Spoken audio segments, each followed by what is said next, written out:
Good morning and welcome, and thank you for welcoming me to Warsaw, where I've been having a great time and some great pierogi and some great bread and lovely things that I used to have in my childhood, but that you can't get in England. So I'm particularly grateful to be here with my colleagues. And I'm here to tell you today about my group, what we do at Gartner, and what we believe is, in our group, the most important set of issues facing us in IT today, and those are the issues around how do we use data. We've built the networks, we communicate all over the world, massive storage, blazing speed, all the rest of it.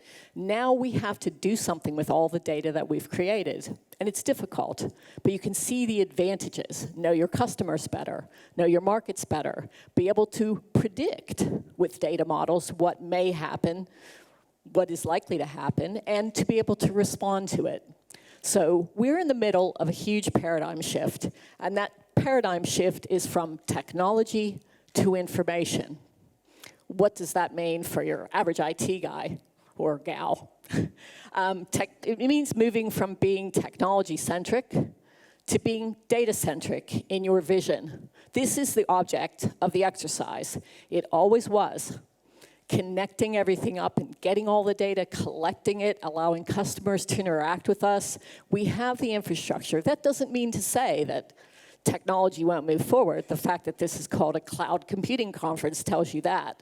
But as we move from technology in the classical IT department to data, we're going to need to do things in a different way. We're moving out of IT, where we provide services, for the most part. We provide services, and into the business. It is the business. The biggest, most powerful companies in the world are data companies. They're not technology companies. Google, Facebook, Apple. I mean, they're a technology company, but that's what's driving the world today. We live in a really wonderful time and a really bad time. You know, so many opportunities, so many problems. It's data that's going to help us to solve those problems, societal problems, business challenges. We're moving from efficiency and cost considerations. Let's take human labor out, or let's take time out of a process. Let's make it more efficient. Let's make transactions cheap. We've gone about as far as we can go with that. But IT metrics are typically around those sorts of things. But now what we're looking for is business benefits, including data monetization. Again, what does Facebook do? What does Google do? They sell data. That's what they do. The infrastructure is necessary, but the data is where the value is, and it can be for you as well. There's not a single business in here or government organization who cannot do this. With government, it's more about open data, sharing data for the benefit of citizens, for the benefit of, trade, other countries, things like that. But open data and data is where the value lies. We're moving from truth to trust, and this is in terms of governance. One version of the truth. How many people know the phrase, we want one version of the truth? How many people ever got there? How many companies ever got there? None. You can't have one version of the truth. Data doesn't tell a story by itself. It needs to be interpreted. So we must govern things. We must obey regulations and rules. We must be compliant with GDPR, for example, if we're in the European Union, however, or any place doing business with the European Union. But we need to move from truth to trust, and I'll talk about that. Because you're going to be using external data. How do you know what to trust? There are ways to do it. You govern what you have to govern, and then the rest you allow to the business to do whatever it is they would like to do. Moving from a monolithic, centralized IT organization, or in the worst case, monolithic, centralized IT in silos across different business units, to distributed. And this is probably the most important change that we have to make, which is, it's not just for us, the technologists, the digerati, or whatever you want to call yourself, the programmers, the app developers, all of these people. It is about the people in the business being able to get their own data to a certain level. So we want to distribute data interpretation skills, data tools usage, even data prep into the business, because they're the ones who create and use the information to get where they want to go from that perspective. We want to go from technology savvy to being data literate. So those two things together are going to be the bulk of your next 10 years if you're doing things right. You're going to strive to have a data literate organization with distributed expertise. Where is it going to come from? Talk about that in a bit and how to organize. But I will say this, you don't have these people, there are skill shortages, you're probably going to have a hard time hiring them. And so we would recommend that you grow them. And I'll tell you how to do that. And we're moving from local, siloed, and collected information to collection and connection. You can't move all this data around all the time. You have to create a semantic layer, make your decisions, and then move on. Because if you're going to move, we've talked about monolithic systems for years, one version of the truth. Stop doing that. We'll talk about how. So that's it. That's the next 10 years of your working life. So what is it going to look like? What's this shift look like? Well, we already know that to be digital is to be data-driven. Digital and data go together. If you want to know the difference between a digital organization and a data-driven one, there isn't any. It's one and the same. Digital has some additional things, like selling digital products, data products or whatever, but data is the center of it all. We're one of the biggest groups inside Gartner. We cover 7 IT specialties, security, app dev, infrastructure, and so on. Data and analytics is the biggest team with the most clients and the most conferences because data is the heart of it all. So being able to put data together, customer data, enterprise data, information systems internally, CPM systems, financial systems, business operations and insights, and then also new for some of you, long-standing for others, and probably maybe not relevant for many of you, Internet of Things right now, but it will be. So all of those things need to be brought together. Data and analytics are the heart of the heart of the business, heart of the infrastructure. Busy Gartner slide, I promise this is the last one that's going to be an eye chart, but I'm going to break it down for you. In order to do what I just described, in order to go where you need to go, you need to master 3 things, okay? 3 things. Data management, you need to become excellent at data management. That means that you need to distribute data management. That means you need to move from local, siloed, to enterprise-wide in some cases. You'll get more value from data if you do that. You need to include external data, for example. You need to be able to know where to buy data you don't have or create data that you need internally. Analytics, the second and the biggest part. And governance goes in data management as well. It's both physical infrastructure, policies, everything to do with the management of it. There's only one reason to manage data, and that's to get insight. You need quality data so that you know your insights are correct. If you don't have insights from the data, you don't have to manage it. It just, it accumulates on a storage, you have a retention policy, that's it. But in order to get value, you have to think about increasing your maturity in analytics. Advanced analytics, which we take to mean data modeling and predictive, and AI, which if you want to do or have artificial intelligence, automated processes that use data to make decisions in partnership with humans or independently, if that's possible, then you need a foundation of good data and analytics skills.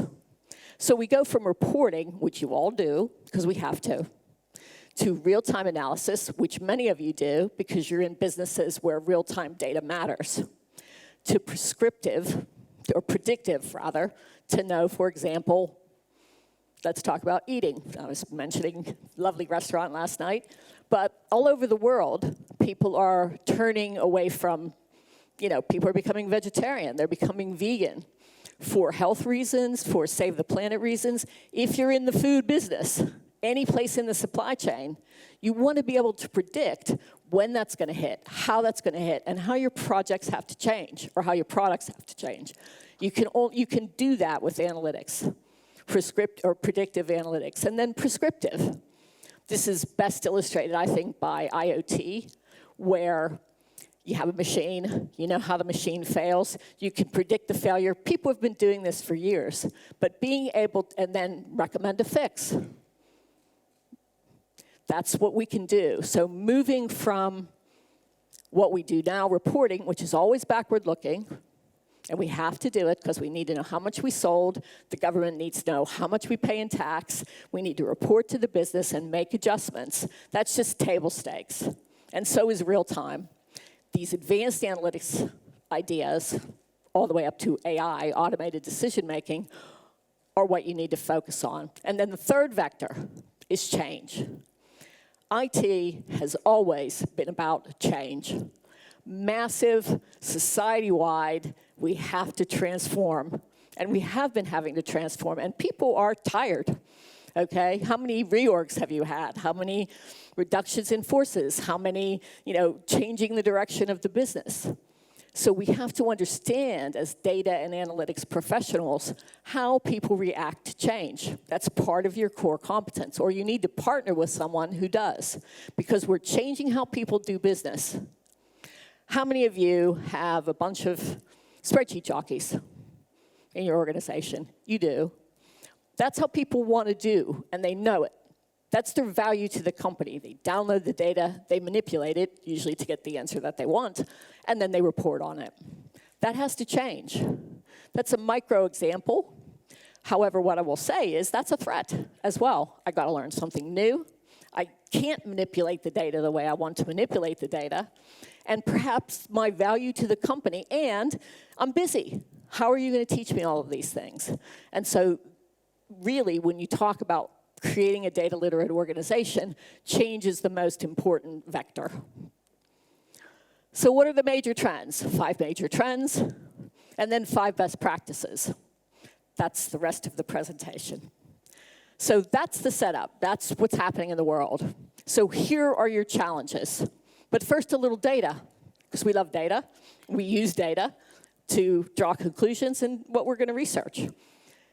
Business intelligence and analytics have been number one in some form, BI, analytics, whatever have you, have been number one at Gartner for 19 of the 20 years that I've been there. This is intelligence from data.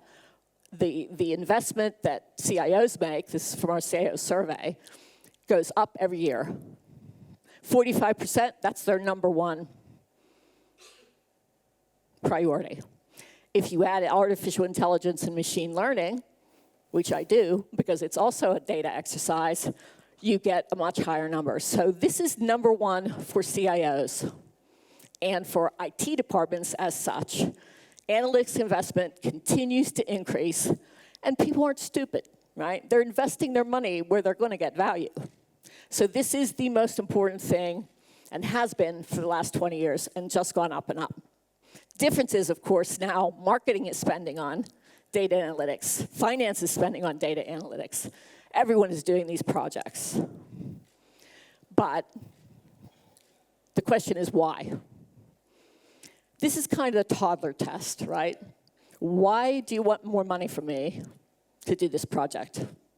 Because we want our data to be better governed. That's not a good reason. Why should I give you additional people? Why should I focus as a business leader or a CEO on investing in what you're talking about? There's only one reason, and that is that a data strategy, it doesn't exist in isolation. It exists to be part of the business strategy. In some cases, it is the business strategy. So let me give you an example of a good vision. This is a vision statement. It's the answer to the question, why? Saying, so decision makers can make better decisions, is boring and completely impossible to put KPIs around. You want something like, all employees have actionable insights. I can quantify all of that. I can make a metric out of that. You have to go directly from the vision to the metrics, and the metrics are business KPIs. I want to improve data quality. Why? So that we know that the decisions we're making are correct. That's a good reason. Show me an example of where it failed. Show me how it will work. Data quality is immaterial. Who cares? Who cares? Better data quality doesn't mean anything unless it's tied to better business results and KPIs. Something, for example, like customer retention.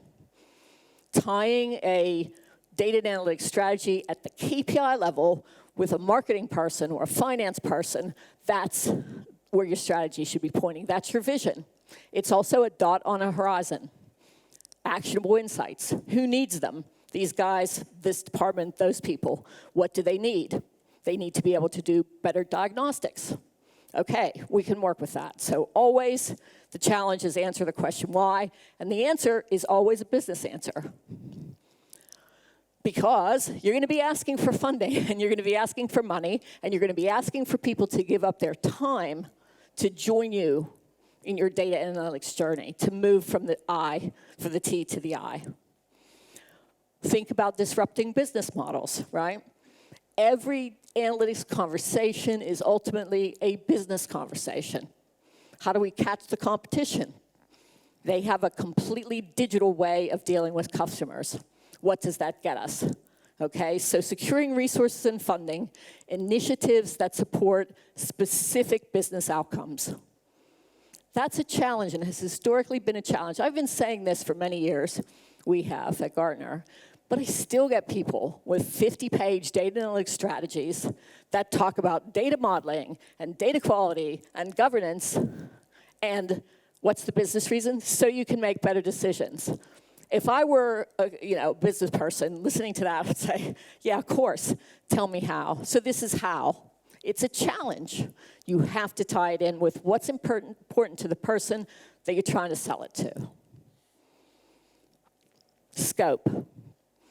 I'm talking about the universe here, right? On all this data. Where do we focus? That's probably the most difficult thing, the most difficult questions. I can help people with those other two. This is hard. This is really hard. How do we start? There's so much data. And if you allow yourself to get drawn into a conversation about all the data that there is, you're never going to get done. Because those finance people think that data is the most important, and those marketing people think that data is most important. Every strategy has to have a scope. A scope, again, comes from what's the business outcome that you're looking for. People don't understand this. Engaging key stakeholders is key. You need to explain every word that you use. What does governance mean? Don't treat them as though they're unintelligent, but how do most people react when you're in a meeting, right? They shake their heads. You want to talk about governance? Yeah, they know what that means. They know what that means. They know what that means. They know what that means. Define your terms. Engaging people gives them a reason and a purpose to follow along. Engagement comes from what's in it for them, basically. So here's the question you ask. Key stakeholders are marketing, finance, CEO, service. What do they want?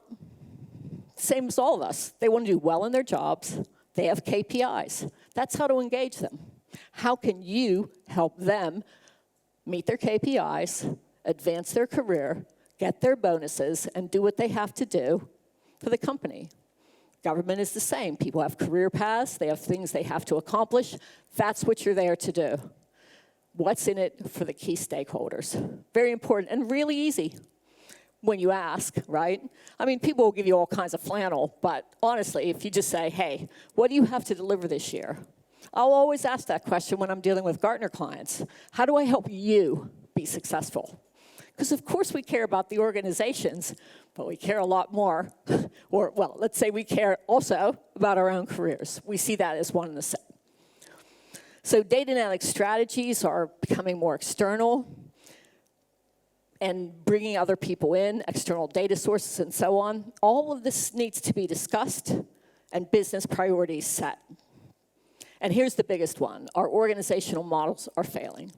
We don't have the right people, they don't have the right skills, and Google has more money than you, right? They can hire people, they will pay over the odds for these in Europe, Poland, Ireland, very hot places for big tech companies. So you're competing on a market that is, first of all, data scientists are scarce. They're expensive, and most of them only have a couple years of experience. So how do we overcome this problem? That comes in the best practices, but this is the premium challenge because it takes a while for people to change. It's as simple as that. It takes a while for them to learn. So what can we do about it? 5 best practices. Here you go. Number 1, you need a leader, and you need a separate notional department from IT. A lot of times, the organizational model we see arising is the classic CIO, and then a CDO. I'm not saying you have to have a CDO, but what I am saying is you need to treat data and analytics organizationally and personnel-wise as separate from IT. Because it is. It's different skills. The CDO or equivalent, or that department or equivalent, most important partner is the CIO, or the head of IT, whatever you call that person. But you need to make the distinction. Otherwise, if you do what you've always done, you'll get what you've always got. So people will come and say, just do it for me. That's not what you're doing. You're teaching them to do it for themselves. You have to change the marketing. You have to change what you say. Number 1, that's the first best practice. Number 2, you need to assess, this is the key, what skills do you have and what skills do you need? The reason that this is difficult is because it requires a person to have all 4 of those areas. There isn't anybody like that, not usually. Domain understanding is the most important. How do we drive sales? How do we succeed? What should the measurements be? How do we use data? How do we know that that data is good? That's domain specific. What do I know about finance? Nothing, mercifully. So domain expertise. You need data skills. You need to know what data governance is, how you do it, what the paradigms are, what the standards are. You need to know, in some cases, in every case, about legal issues and compliance issues. You need to understand GDPR, or have someone who does. Of course, you need technology skills. There's still a lot of stuff that is happening inside IT. So data engineering, data modeling. And then analytic skills. How do you create a data model that predicts what I talked about before? I'm a food supplier, food product supplier in Poland. This is the supply chain. I need to know how people's eating habits are going to change. All of that has to go into the data model, so you need someone who understands how that works. Those are separate skill sets for the most part. The data engineering more technical, the data modeling more analytical. There are people with information science degrees, people who are statisticians. This is actually a pretty good area where you can get those from other disciplines. For example, sociologists. There's a CDO at Virgin. He is a sociologist. He has a PhD. Large population studies. When you're asking about how people's eating habits are going to change, it's a large population study, just a different domain. So some of the roles you should think about are there on your right. But remember, you're not going to do this inside one department. That's the most important thing. And chances are you're going to have to grow your own rather than hire them from the outside. It'll be cheaper. So the right organization, there's 2 kinds, centralized and distributed. I'm going to cut to the chase here. I'm going to tell you that number 4 and 5 are the right ones. Because we have to have, in IT, we have to have a separate DNA organization that's recognized as such, strongly associated with IT, as a strategic group that does data literacy, that does training, that does data science. But we have to empower and train people in the businesses, those with domain expertise. So we're essentially saying domain expertise plus people from DNA with a data literacy program, those are the people you need in the businesses. It's the old concept of super user or gurus or whatever you want to call them, but they're going to now have data skills and tool skills rather than the kinds of skills, working with a customer relationship management system or whatever have you. But that we're going to have to do that internally. I guarantee you that. There's not a lot of help out there, not yet. And there's not a lot of people who are coming out of university, or at least not enough, to fill the void. Talent shortage is a big deal. So you need to connect culture, governance, and organizational diversity. And when you work together, when there's diversity, you get better results. You need to assess your maturity. There's a lot on this slide, but let me make one point, okay? Here are the disciplines, another eye chart, sorry. You all have these materials, by the way, or a super version of them. Here's what I'll say. If you don't baseline, if you don't measure where you are now, how do you know where you want to get to? How do you know you've made progress? And I'm not talking about a multi-year big exercise, whatever. You can do this relatively easily, starting with one of these. And I will tell you that data management skills, do a skills exercise. That's, how many people do we have? What skills do they have? What skills do they need? You have a baseline. Now you can go forward. You can do it for data quality. You can do it for analytics. So that's the fourth best practice. Assess your maturity across disciplines. Give yourself a place to start. CMMI. You can do an assessment like that. Do you know where most people are on most of these? On a 1 to 5 scale? 1 or 2. So you're not behind. There's no shame in being 1 or 2. And if you have a model like that, it actually tells you how to get to be a 3. And maybe you never need to be a 5 in these skills, in that model. And then finally, this is the key to the whole thing. Here's your meme for the day, okay? We are building a data-driven organization that is data literate. We are using data literacy to drive business results. There's your meme. Data literacy is the most important skill for the 21st century, and it's important for you as citizens, as parents, and as professionals. I don't know what they call in Polish, but fake news. How do you assess the sources of information? We all need to learn how to do that.